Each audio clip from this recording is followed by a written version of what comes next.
Well, guys, would you grab a Bible? We are in Psalm 62 this evening. Psalm 62, if you want to make your way there, that's where we're going to be.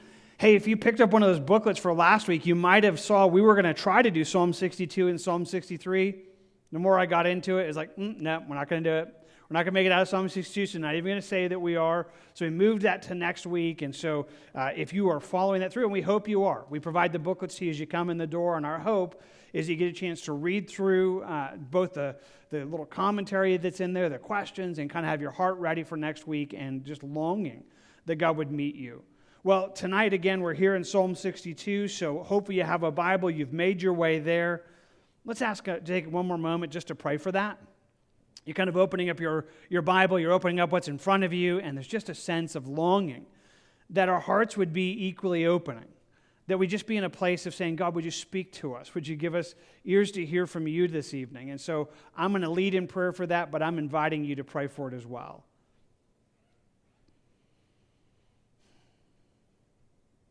God, would you give us this day our daily bread? Well, there's so much that entails. It entails your provision. It entails your strength. But it certainly also includes the bread of life. A description that you give to your word, that your word would be to us, that bread of life to us.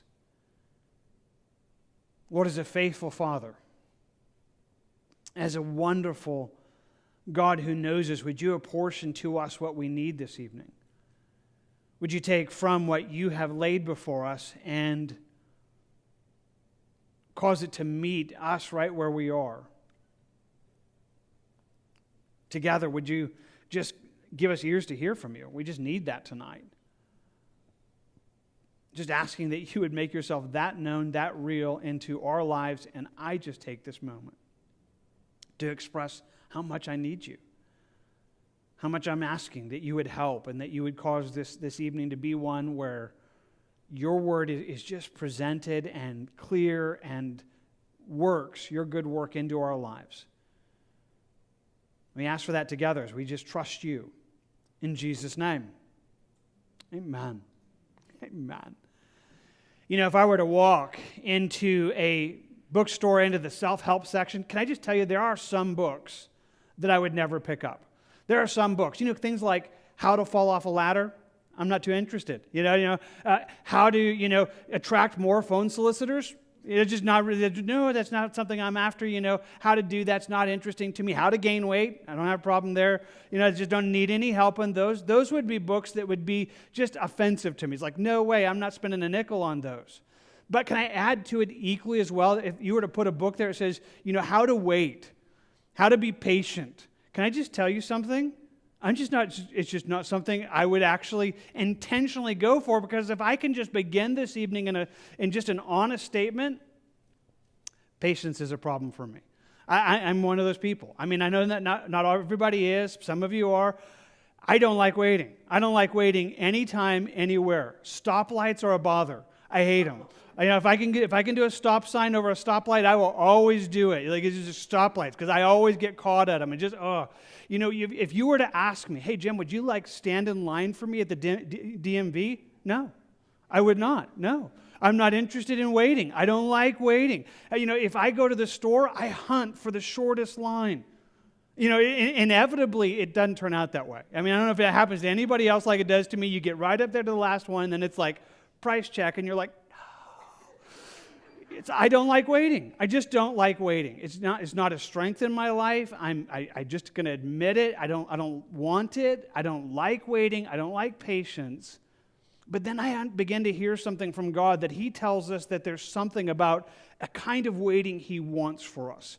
A waiting that not only is a part of our lives, but would be a part of what He has for us. I think about verses like Isaiah 64:4, where He says it this way: for since the beginning of the world, men have not heard, nor perceived by the ear, nor has any eye seen any God besides you who acts for the one who waits for Him. He says there's no other God out there. There's nothing else like this. This is an amazing thing. Our God acts. Our God responds. Our God does things for people who wait for him. I think about how it says it to us. I think I have the wrong references there because I have Isaiah 64 twice. But it says, the Lord is good to those who wait for him, to the soul who seeks him. God is good to us. He says, here's what he does for us. He is good to those who await for him. I think about all of that, and that draws us to maybe one of those most famous verses that talk about waiting that some of you, your brain had already chased to. There in Isaiah 40, where he simply tells us, but those who wait on the Lord shall renew their strength.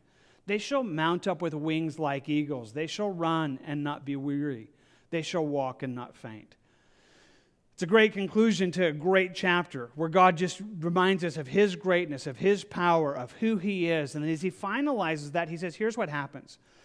Those who wait on God, those who will do this thing that God defines as waiting, that's a place where they find strength.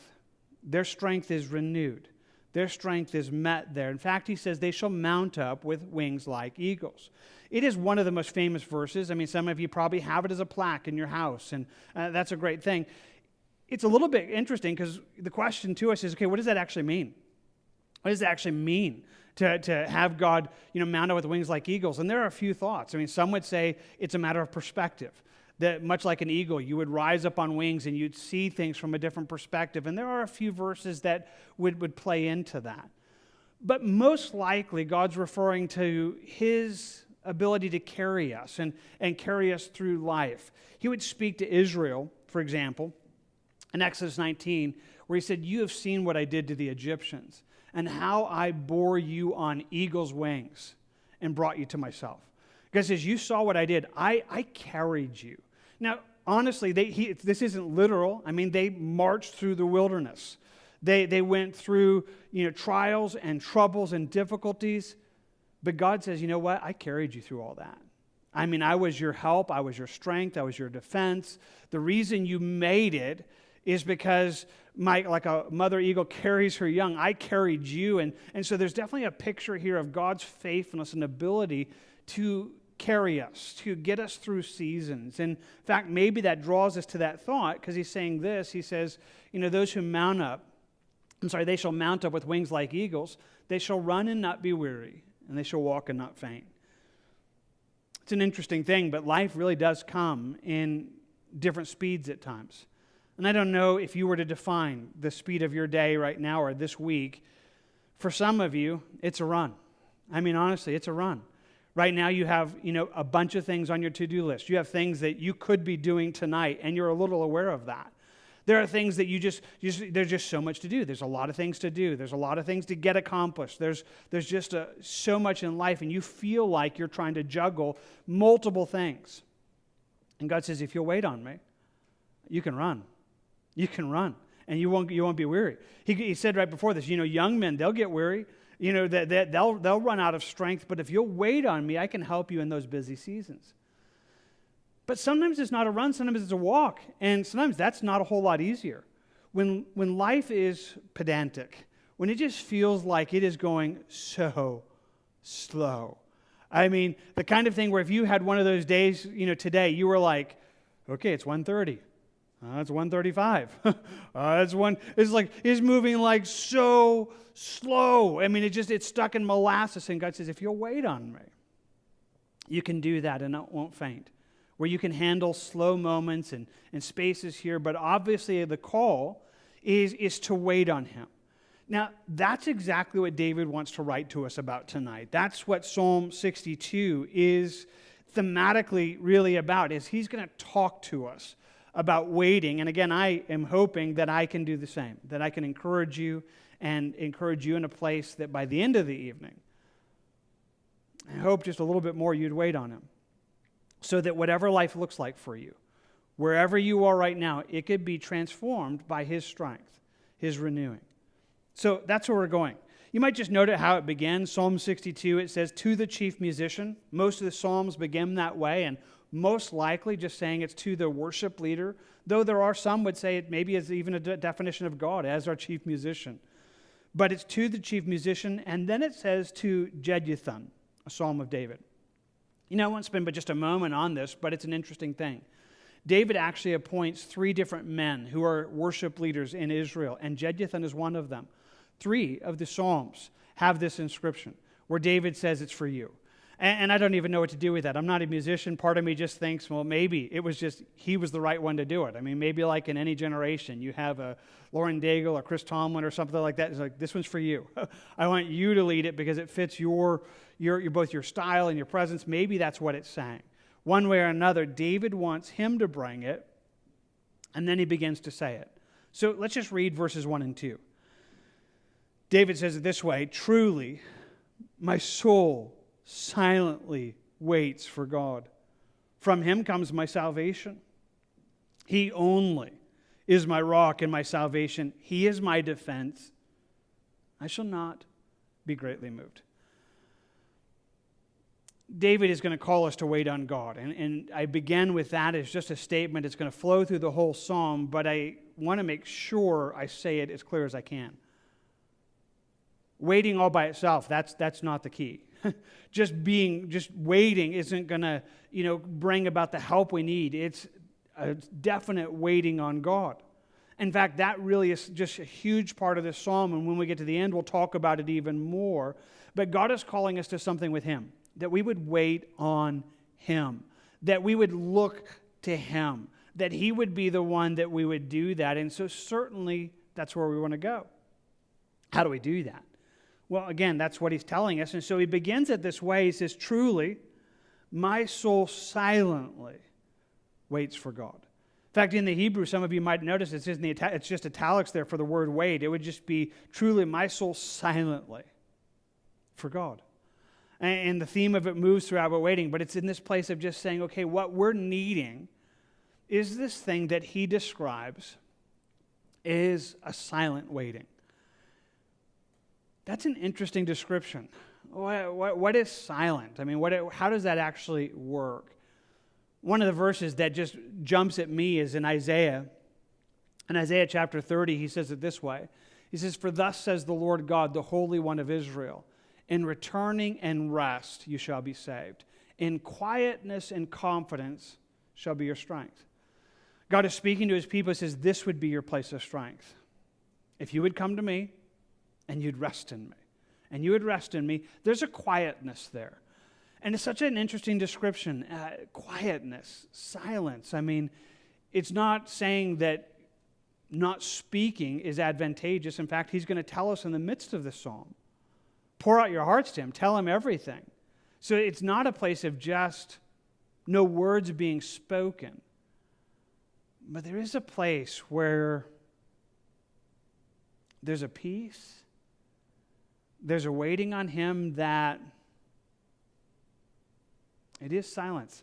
I'm just trying to figure out how to say that better. I feel like I understand it almost feeling it better than I do saying it. There's a place when you are not waiting on God and you're agitated and it's almost like you just nervously speak. You're just like, and you complain and you moan and you gripe and just every place, there's just words that are flowing and they are everything that trusting in God and waiting on him is not. And there's a place that's like, okay, that's not what this is. There's a place where if I could wait on him, it would have this ring of silence, this ring of those kinds of words, of being agitated and being irritated, and some of those things just moving away because a silence, a quietness would be that. And it would be something that would be very personal. In fact, David defines it that way. He says, "Truly, my soul silently waits for God. From him comes my salvation. He only is my rock and my salvation. He is my defense." David looks on this and says, it's from him. God is going to be my source. He's my salvation. In fact, he and he alone is my salvation, he says. From him comes my salvation. He only is my rock. He only is my salvation, as he says that same word again. He is my defense. And you almost just have to focus on those words, my, because he uses it like 4 times there, right? Let me just read it that way. "Truly, my soul silently waits for God. From him comes my salvation. He only is my rock and my salvation. And he is my defense. There's something here where it becomes not just who God is, but he's mine. This is what he is to me. He is mine, and he is the one that I'm rating on. He's the one that I have strength. And as David looks on this, he says, here's the thing. I will not be greatly moved. That's a really interesting description. I mean, I guess I'm kind of just drawn to the idea of greatly moved. I mean, David's like, I might be moved a little. It's just not going to be greatly moved. I mean, it might move me a little bit. I mean, it might, I might, waver a little bit, but I'm going to find God to be my strength, and it's not going to greatly move me. That's an honest expression, but it's a good one. It's a good one where you could say, God, that's what you are to me. If you are this, if you are my rock so that doesn't move, and you're my salvation, and you're my defense, then we can make it through this. We can make it through this because whatever this is, I mean, you're my God. You're the one that works. You're the one that watches. You're the one that takes care of me. It's a silent waiting. He then gives it a little bit more. He says it in verse 3, how long will you attack a man? You shall be slain, all of you, like a leaning wall and a tottering fence. They only consult to cast him down from his high position. They delight in lies. They bless with their mouth. They curse inwardly. It is a waiting on God that sometimes is difficult. We have no idea what David was going through. We don't know where David wrote this psalm from, and we're not even exactly sure what he's struggling with, but it is people. He is struggling with some things that are happening from people around him. And one of the things he's just letting us know is it's not easy. He says, I'm trying to wait on God. And then he just asks this question, like, how long? I mean, how long? And it's as if he talks to these people who are his problem right now. How long will you attack a man? I mean, how long are you going to, make me your target? You're going to be slain, all of you, like a leaning wall and a tottering fence. He's like, your day's coming. I mean, God's going to come through, and that's going to fall apart. I mean, how long is this going to happen? And yet he just contemplates what they're doing. It says they only consult to cast him down from his high position. They delight in lies. They bless with their mouths. They curse inwardly. And David's struggling. Now, again, we just have no idea what it is. He gives us that Selah, that think about it moment. And I want you just to understand this. Whatever waiting is, it doesn't mean that all of a sudden life's going to become smooth. It doesn't mean like, okay, I'm waiting on God and like, it's like one of those Hallmark moments and everything's going well and everything falls into place and everybody's getting along and there is no problem. I mean, David's like, I'm waiting, but that's difficult. These people are this is a problem. I mean, this is still present in that moment. And I like that because it does help me understand whatever this is, it's not going to just immediately make life uncomplicated or every situation go away. In fact, you can still have that and yet wait on God. Those difficulties, if you have something right now that is just like, it's a problem. and for you, you're like, how long? How long is this going to go on? I mean, how long are we going to go through this? That doesn't mean you can't wait on God. That doesn't mean that in that, whatever that is, you can. David is. David's telling us he's struggling with this, and it's difficult to do so. It's difficult for him to do this in whatever he's facing, but he's going to. And so as he says it, he returns almost back to his theme, almost like it's a chorus in the song. He says, my soul waits silently from God alone, verse 5. For my expectation is from him. He only is my rock and my salvation. He is my defense. I shall not be moved. In God is my salvation and my glory. My rock of my strength and my refuge is in God. So David comes back to it. I mean, again, it is rolling, just saying many of the same words, but he adds a few things, and certainly part of it is an expectation. He puts that in there right there. He says, my soul waits silently for God alone. And then he says, for my expectation is from him. Waiting means we're expecting. Waiting literally means we are waiting for God to come through, and we expect him to come through one way or another. Doesn't mean we force his hand or make something happen, but our God said he does, right? We read that at the beginning. There's never been a God like this anywhere else who acts for the one who waits for him. Our God acts. Our God responds. Our God is a God who does this. I think about it when God was speaking to Habakkuk. He told him this. He says, "For the vision is yet for an appointed time. At the end it will speak and it will not lie. Though it tarries," wait for it, "because it will surely come, it will not tarry." Again, without going into a whole lot of background, God had told Habakkuk some things he's going to do. And in the midst of all of this, he just tells him, it's going to happen at the right time. God has a schedule, and it's going to happen at his appointed time. And if it feels like it's taking too long, you keep waiting. Though it tarries, Habakkuk, wait for it, because God's coming. There's an expectation that God's increasing. There's an expectation where he's telling us that we can, that we could, that we should wait on him expectantly. So waiting is not a place where you're just quieting your heart in some way of almost just going with the flow, like whatever happens. There's a waiting that has an expectancy. And biblical waiting is a kind of expectancy where you know that God cares. You know that he hears, and you expect him to answer. I mean, that's something God is encouraging in our lives.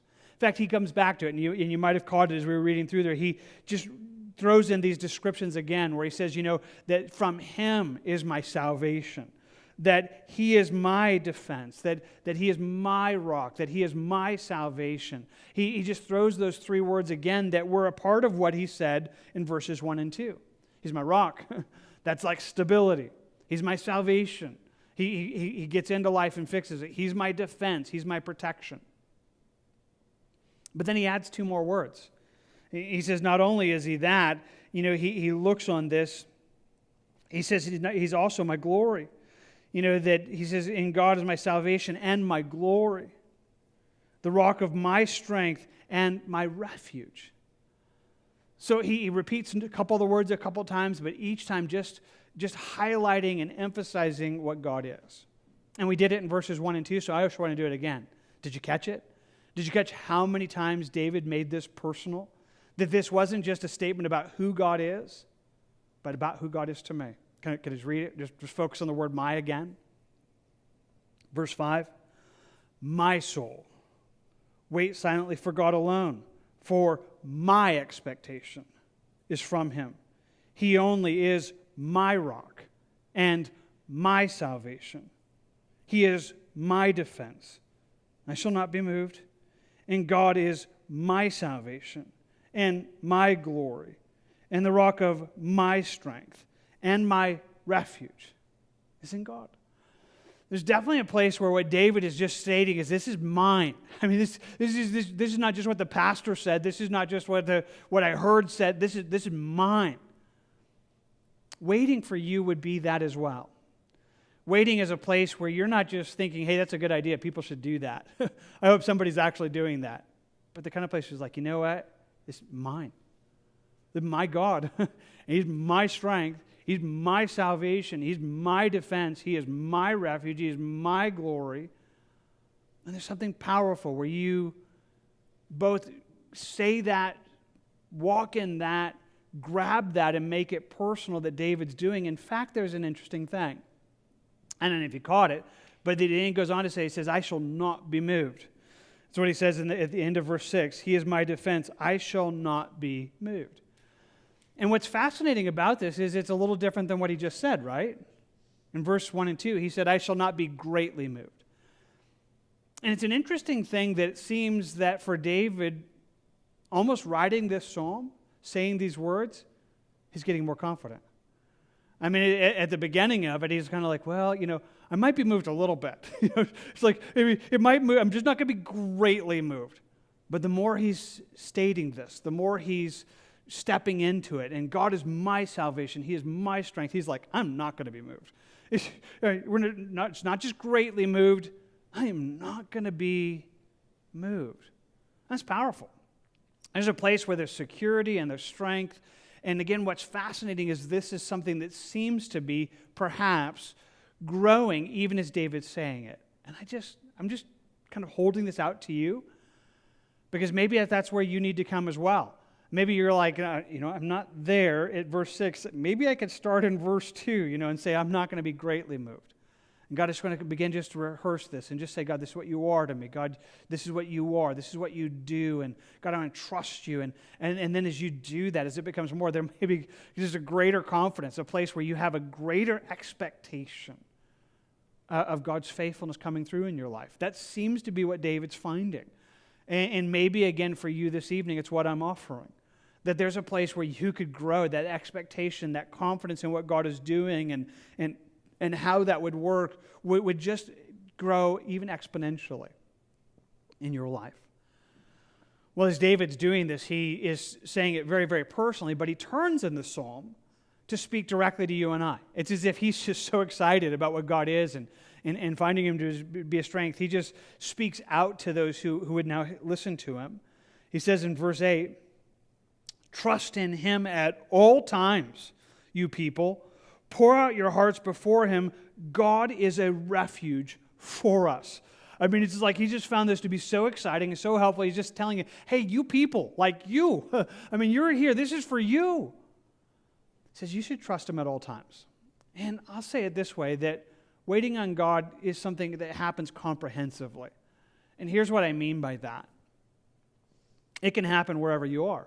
I mean, David says it this way, trust in him at all times, you people, at all times.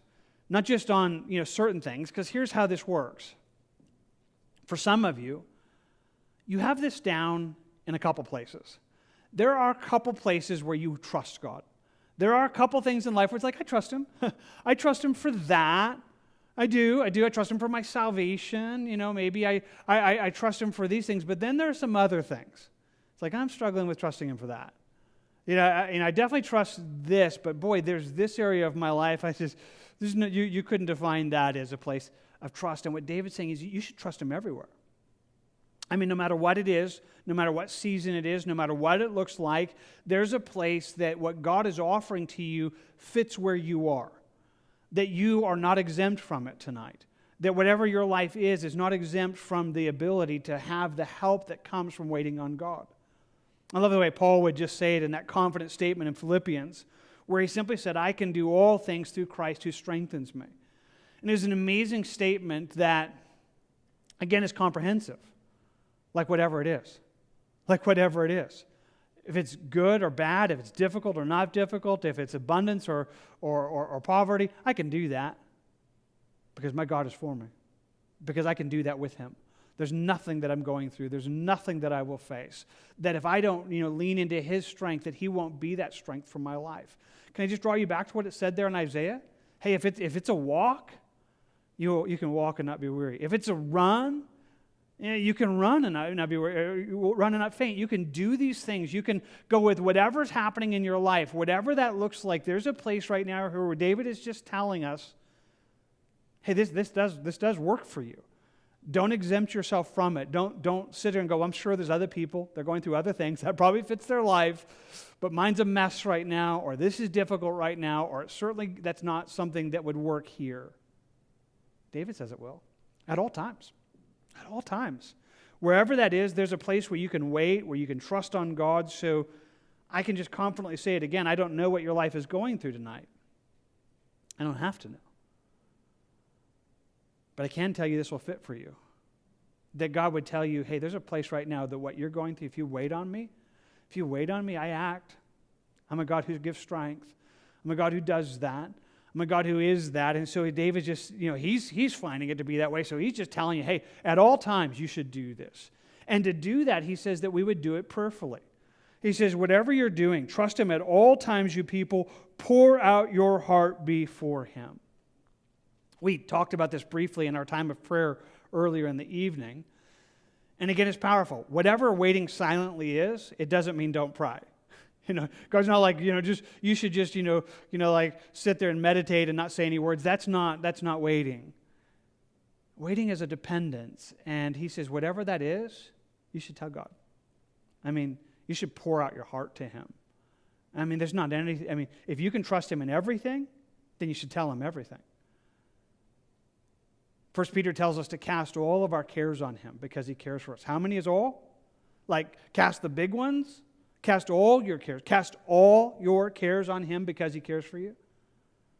Paul tells us in Philippians, be anxious for nothing.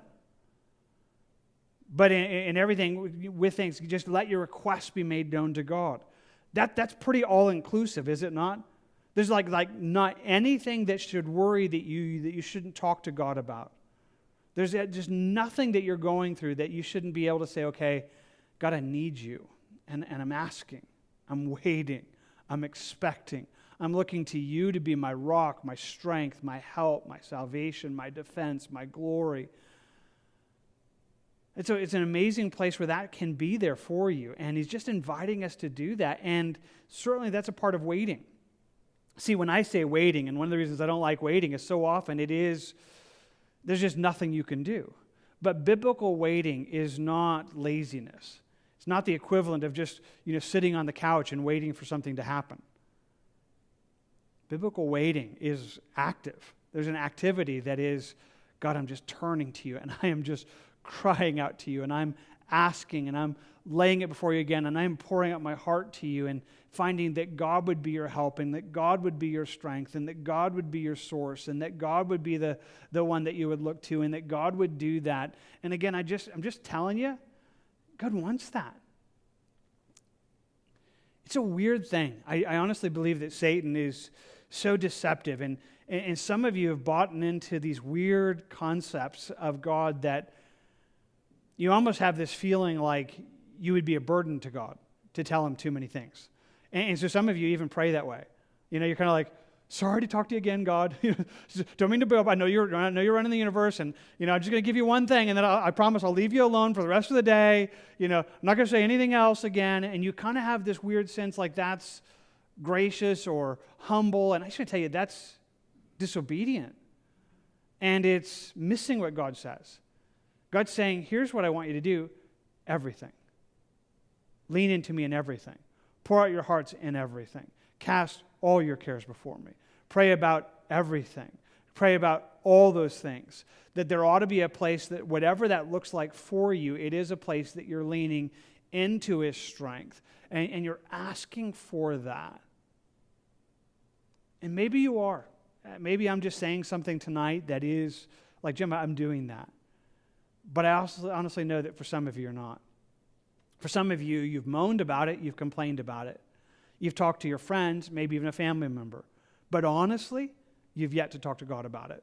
You've griped, you've done other things, but you have not yet really like, God, help.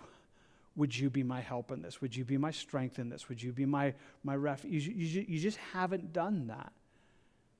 And that's a part of waiting. Our God says he acts for the one who waits. Doesn't mean he always does what we want.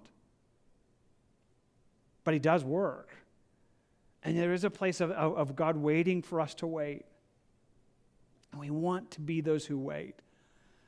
Now, as we're thinking about all of this, certainly part of this is a place where what David has been saying is that God and God alone is going to be this. In fact, I'll say it this way, that this waiting on God is meant to be exclusive. There's something here about what this kind of waiting is that is meant to be for God and God alone. As a matter of fact, that's actually a huge part of this psalm. In the Hebrew, it's more clear.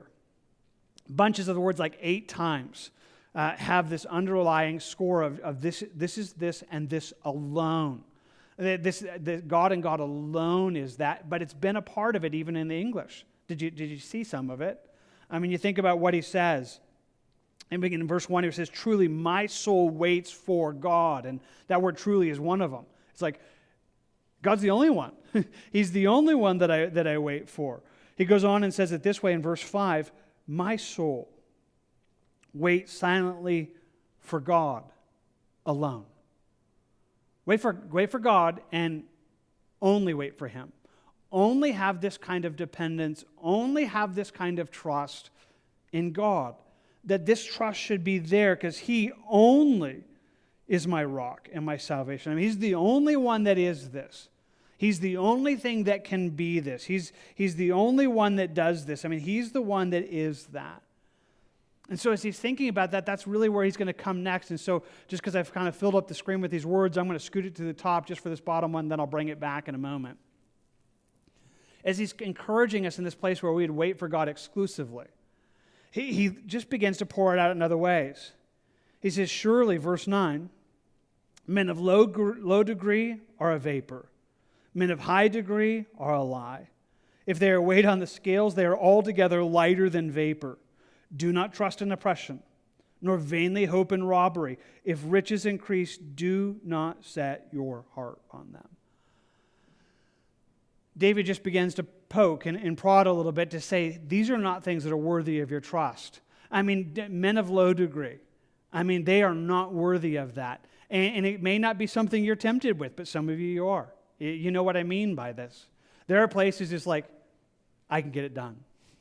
You know, I know someone to talk to, you know, and they will chew that person out for me. I mean, they might even go blows for me.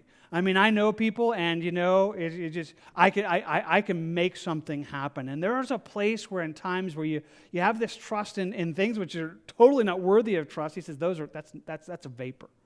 That's totally untrustworthy. You lean into that, you'll fall. But men of high degree, they're a lie as well. The idea of having somebody who's well positioned in life. Maybe they have, you know, they know who to call, and they have, you know, everybody's, you know, phone, just they can dial that number and make it happen. They have the connections. And he says, you know, if that's what you have, or you have somebody that you feel like you can look to for that, don't trust in that. Don't trust in that, because it's a lie. It says if you take both of these together and you weigh them on a scale, he says, if they're weighed on the scales, they're altogether lighter than vapor. It's like there's nothing there that's going to be solid. There's nothing there that's going to carry you to the other side. These things will let you down. Don't let that be your trust. But also, don't put your trust in oppression. And the word is an abusive, even a controlling, but it's more on your part. I mean, the words before this were don't trust in anybody else.Maybe they're low degree, maybe they're high degree, but don't trust in your ability to fix it. Like, I can make it happen. I will force it to happen. I have power. I will push, prod, force. I mean, there's an oppressive kind of a struggle. It says, don't do that. Don't let that be your trust. Don't put your hope in that. You know, don't trust in oppression, nor vainly hope in robbery, which is more insidious than that. It's like, I'll do whatever it takes. You know, if it comes to even robbing, I mean, I will take care of it.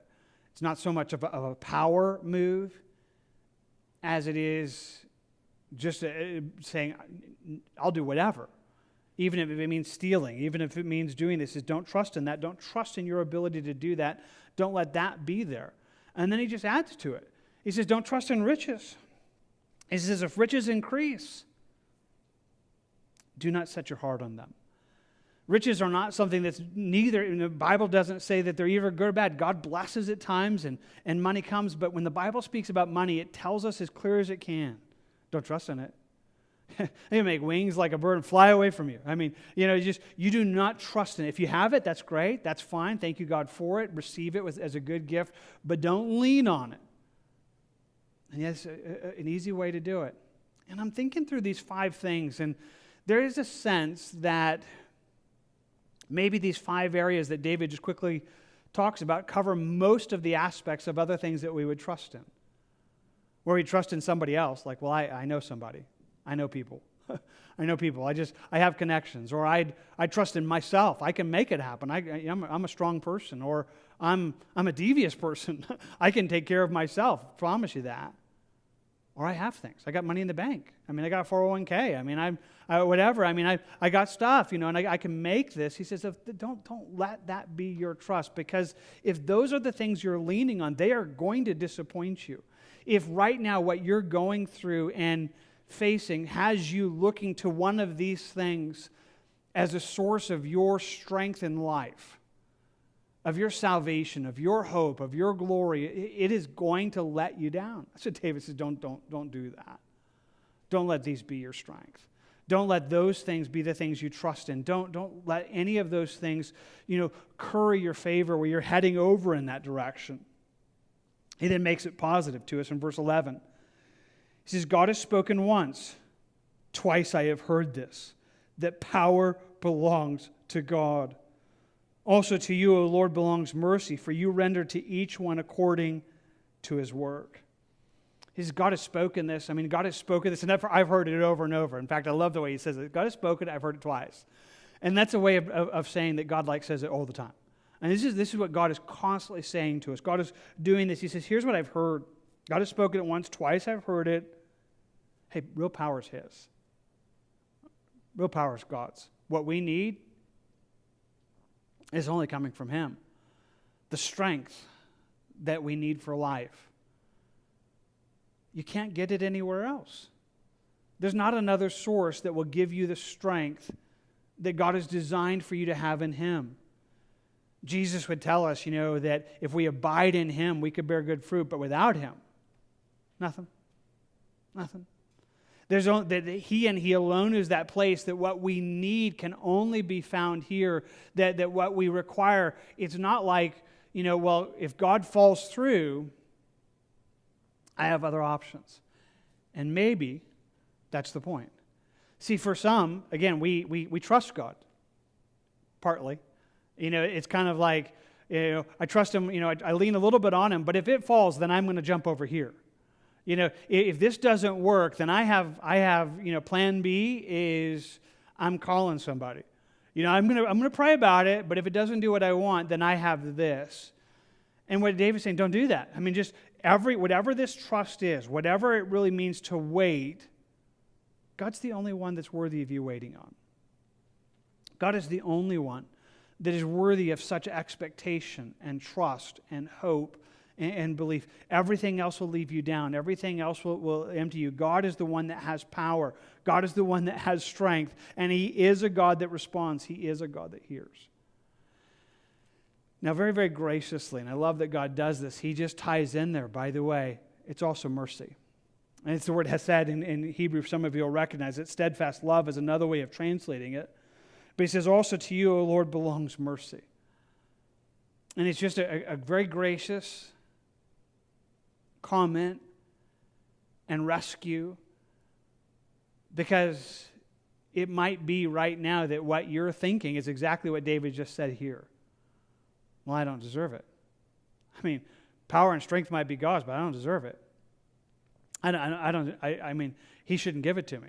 I mean, if he gives it to other people, better people than me. I'm an imperfect person. I've messed up. I don't always handle things right, and I've done things wrong. And so we begin to talk ourselves out of trusting in God because we feel unworthy. But can I tell you, you are unworthy. You are. That's why we need Jesus. That's why Jesus came, because there is no goodness in us. All of our goodness without Jesus is filthy rags. We are desperately in need of mercy, and we find it in God. We find it in Jesus, so that what we find is a place where I don't deserve this. But this is who God is merciful. God is gracious. I don't deserve this. That is true. I do not deserve this. And God knows that. And he's inviting people just like me, weak and foolish and ignorant and stumbling, to come and say, God, I need help. God, I want to wait on you. I need strength. And God's like, that's exactly what I give, because where I give power, that's also where mercy is found. That's also where it does. And then he just ends it with this thought of saying, and he renders to each one according to his work. That he's a God who renders. And it's a really interesting word, because it's a broad word. Some of your translations might have a note there that it can mean to repay, to reward. But it's bigger than that. In fact, it's a word that it's akin to the word peace in Hebrew. And so some translation, in other passages that use this word, it literally means peace. And it has this idea that what God gives us is this. And it becomes a place where God renders, God gives, God provides. And it's not a place of he's giving us what we deserve. It's a place where peace is found, where God is saying this, and the essence of it is this. If you wait, God responds. If you will be one that waits on God, our God is the one that comes through, and he repays that. He answers that waiting that brings peace into our lives. There's an offer here that he's telling us, if we do it, if we'll really be the person who waits on him, then that strength will come out into our lives. That's what he's telling us right here, and it's what I'm trying to say as clear as I can, telling you that there's something here that God says he responds to. That our God says, there's not any other God like this. Not any other God who acts for the one who waits for him. I think about that, and I gave you a verse a couple of minutes ago as we think about this. We think about this whole thought of what God is doing and this idea of waiting silently and even in difficult places, expectantly, comprehensively, prayerfully. I gave you that one out of Isaiah 30 where Isaiah is just talking and God's speaking to his people. And he says, "For thus says the Lord God, the Holy One of Israel, if you would just return, if you would just turn back from your sin, if you would repent and you would just come to me and you'd rest, that's your salvation. In quietness and confidence, that would be strength for you. That would be where you would find strength for the day, where you would find strength for what you're going through. If you would come here, God's saying, this is what I would give." And it's just amazing. It's just this wonderful promise. But the verse is not actually done. Verse 15 is not even completed. It's kind of, I'll put it on the next screen because the first line is actually out of verse 15. And God just says, "But you would not. But you would not." And you said, no, we're going to flee on horses. And God says, okay. Therefore you shall flee. And we will ride on swift horses. And God says, those who pursue you shall be swift. I mean, it's this tragic, sorrowful, almost just sad moment. God's saying, if you would return to me, if you would wait on me, you'd find strength. And he says, but you wouldn't do it. Why won't you do it? Why won't you wait on me? It's as if God is asking. And so they answer, we have horses. That's why, because we have horses. Horses was the military might in those days. It was a sign of power and strength. It's like, we got a horse, so we don't really need you, God. It's like, I have something I can trust in. This is what's good for me. And God says, well, okay. Then those who defeat you, they're going to have swifter horses. He says, you're going to flee and they're going to go there. But so we got really fast horses, Lord. I mean, this is a good horse, you got to understand, I really think I have life kind of wired here. And God's like, well, that's going to be actually your undoing because the one that overtakes you is going to be swifter than that. And the scary thing is that right now, it could be that in your life, honestly, you're waiting. The reason you're not waiting on God is because you think. It's like, well, that's good. There are probably people that really need to depend on God. But I got something. I have this. I have money in the bank. I have people. I have good connections. I'm healthy. I have other things. I mean, there's other people that need to trust God, but I have stuff. And God is like, why won't you trust in me? Why? And so he says it this way. He says, Therefore the Lord will wait, that he may be gracious to you. Therefore he will be exalted, and that he may have mercy on you. For the Lord is a God of justice. Blessed are all those who wait for him. Again, I think about these verses. I've taught them before. I love them, but they're so convicting at the same moment. God's like, if you would wait for me, you get strength. You won't wait for me, so I guess I'll have to wait for you. I'm going to have to wait till you learn to wait, because I can't bless where you are. I can't give strength if you're not going to wait, so I guess I'm going to wait. God says, I'm going to wait that I can be gracious to you, because I want to be gracious to you. I want to give you things you don't deserve. I want to bless your life. I want to do that. I'm going to do that so that God will be exalted, that he could have mercy on you. You don't deserve it, but the Lord is a God of justice. So he says, just blessed. Blessed are all those who can wait for him, who would say, God, that's what I'm doing.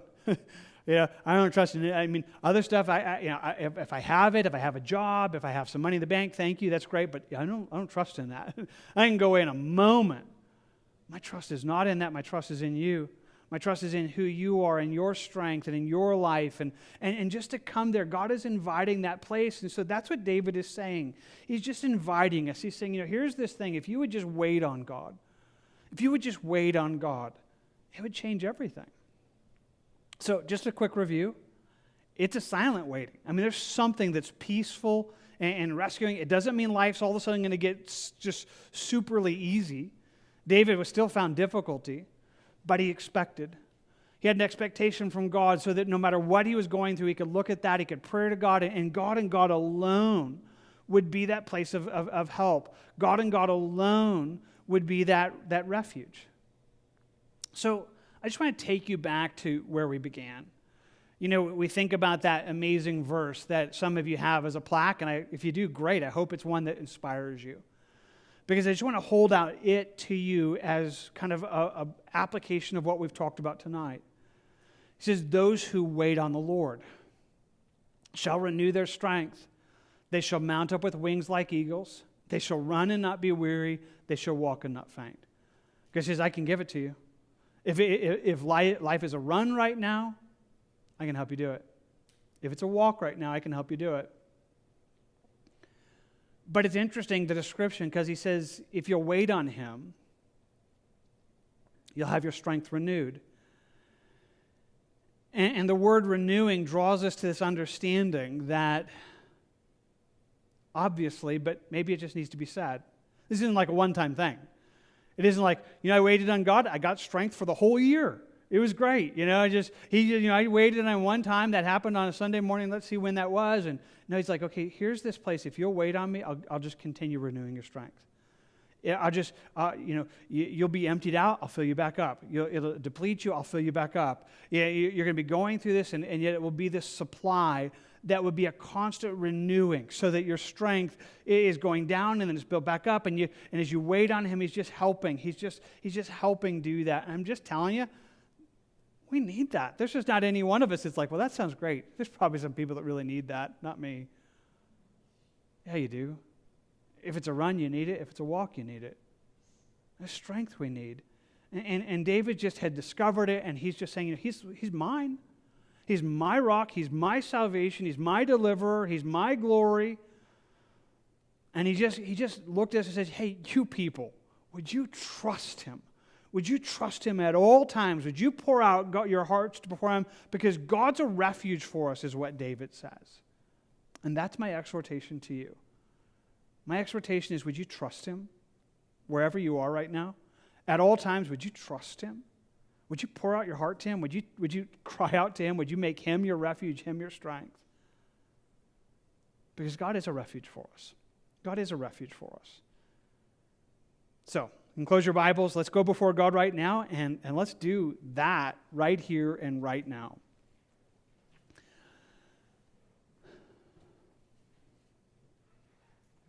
God, you said we could trust you at all times. I love that. And I know that means that's true for every single person in this room right now. Where life has found us at this moment, we could trust you.